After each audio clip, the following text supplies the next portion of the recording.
அரசியல் விமர்சகர்கள் என்ற பெயரிலே, வலைவொலிகள் அதாவது யூடியூப் சேனல் என்ற பெயரிலே மிக கேவலமான விமர்சனங்களை அநாகரிகமாக நம் மீது தொடுத்துக் கொண்டிருக்கிறார்கள்.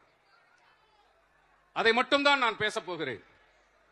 தேமுதிக இரண்டு பக்கமும் பேசிக் கொண்டிருக்கிறது, அனைத்து பக்கமும் பேசிக் கொண்டிருக்கிறது என்று சொல்லுகிறார்கள். புரட்சி கலைஞர் உயிரை கொடு என்றால் கொடுக்கக்கூடிய தொண்டர்கள் இங்கே இருக்கிறீர்கள்.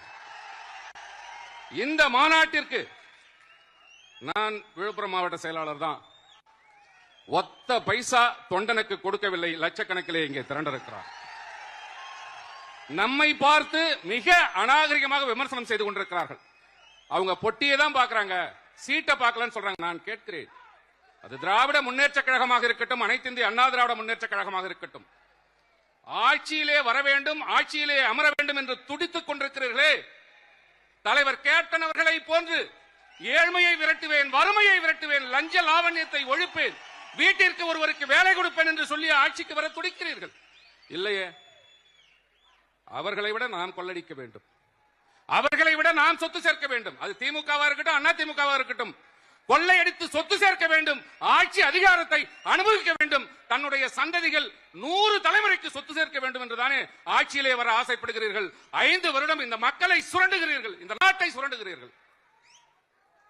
5 வருடம் அல்ல, கேப்டன் அவர்கள் மன்றமாக இருந்த பொழுது தன்னுடைய சொந்த பணத்தை அவர் செலவழித்து எப்படி அன்னதான பிரபு என்று பெயர் எடுத்தாரோ அதே போன்று கடைகோடி தொண்டனும் ரசிகராக இருந்த பொழுதும் இப்பொழுதும் தன்னுடைய சொந்த பணத்தை, ரத்தத்தை வேறாக்கி சிந்திய பணத்திலே உதவி செய்து கொண்டிருக்கிறான். இந்த மாநாட்டிற்கு ஏறக்குறைய 15 கோடி செலவாயிருக்கும். நான் கீழே நீங்க ஒவ்வொருத்தரும் வண்டி வச்சது வந்ததை உட்பட நான் சொல்றேன்.